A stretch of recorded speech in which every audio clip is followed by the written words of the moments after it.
Welcome to another episode of Wine Still of the Week, where I go find a bottle that is under $20 that's punching above its weight class.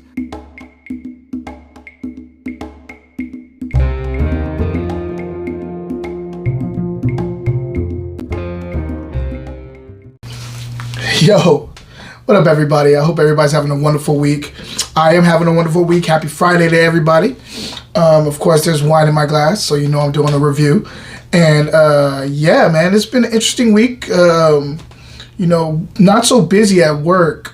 We did do some transitions on the wine list. So if you're around Eno in Union Square, please come by in San Francisco and have a glass of wine with me.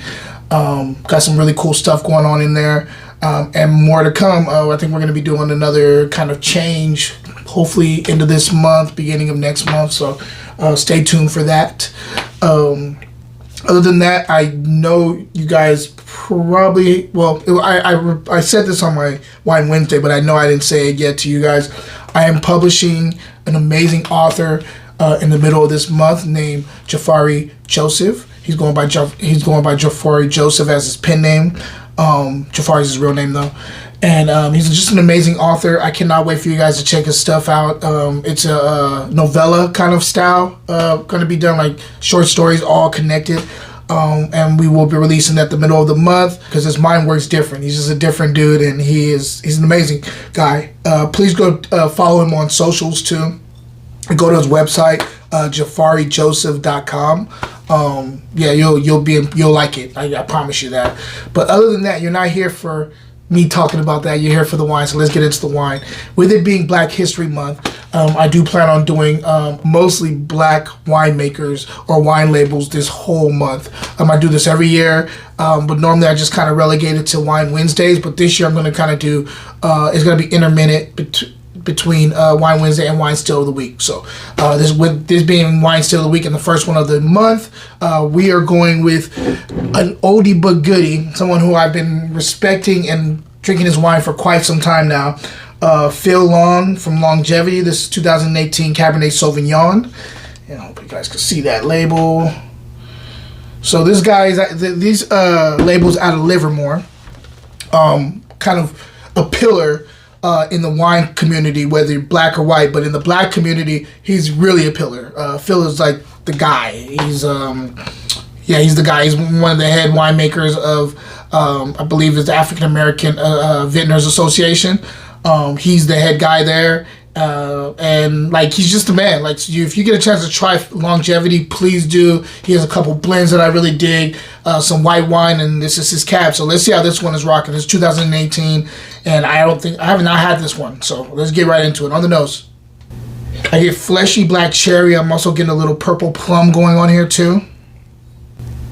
I'm getting cinnamon as like kind of like less of a spice, because sometimes you get a cinnamon spice. I'm getting it as less of a spice and more of like maybe the oak barrels that this is aged in. It has like a cinnamon component going on there. That's letting me know that there's some oak here. There's also a bit of like a kind of a chocolate raisinette thing going on, which is really, really cool. It kind of makes this a little bit more complex to me. Like, I don't know if you guys remember that snack back in the day. I don't even know if they make them anymore. But when I was growing up, I'm not going to say I'm old, but when I was growing up, we had this thing called Raisinets, and they were kind of a nice little thing when you're in movie theaters to kind of snack on and stuff, pass the time. It was good stuff, chocolate raisins. Who doesn't like chocolate? Who doesn't like raisins? So yeah, let's check out some more. There's also like a new leather car smell going on here too, and a hint of sweet tobacco. Let's see if everything's translating to the palate.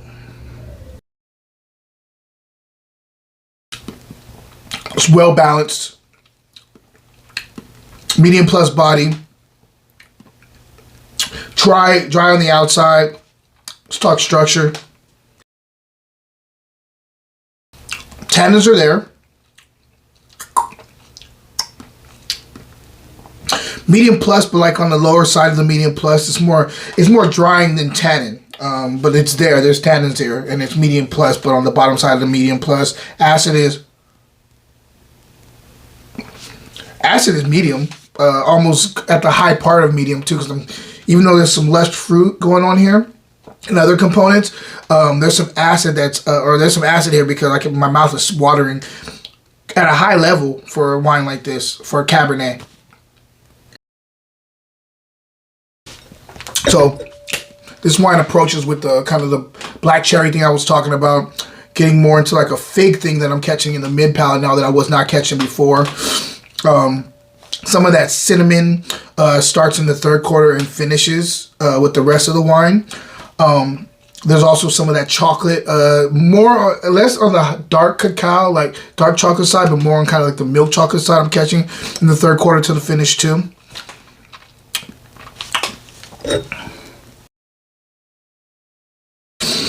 So it does transition on the palate from the nose that I said it was more of like this plum thing. There's a little bit of black plum, but that's not what it is. The main thing is this kind of black berries thing going on here too. This is a delicious wine. I highly recommend it. If I'm rating it, Wine Still of the Week will be right back. In this art piece, I wanted to create a vibe. I wanted to have a party on a beach with some champagne, because every party that I've ever gone to that had champagne to start off was a hell of a party. And so this is called Champagne Shower. You got people dancing on the beach as the sun's setting with some jazz playing. I love this vibe, and I hope you guys do too. We have shirts, we have it on canvas. You go to the link in my bio and you'll be able to check it out. Cheers. Now back to the show. I'm gonna say this is 89 plus. It tastes a little bit more. It is delicious though.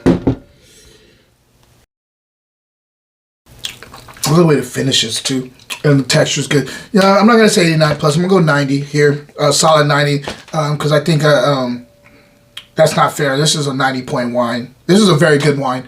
Where you can get it from, where I got this from, was I went to Beverages and More. Went to Beverages and More and saw this on the rack. It's like, I haven't had longevity in a long time, so let me grab a bottle of this. So yes, and I got it for I got it for $15. So still under the $20 mark. Definitely punching above its weight class. Delicious wine, definitely worth a buy. And I'm gonna keep on bringing some more of these black wine makers and wine labels, man. Because I mean, we do everything good. So it's a no-brainer that we would do well with making wine. So anyway, with that being said, question of the day. Since we're starting off with longevity as a black winemaker, wine label, what is your favorite wine made by black people? Whether it is the label itself or the winemaker. What's your favorite black label out there right now? I don't care if it's a celebrity or not. Guys, until next time, cheers.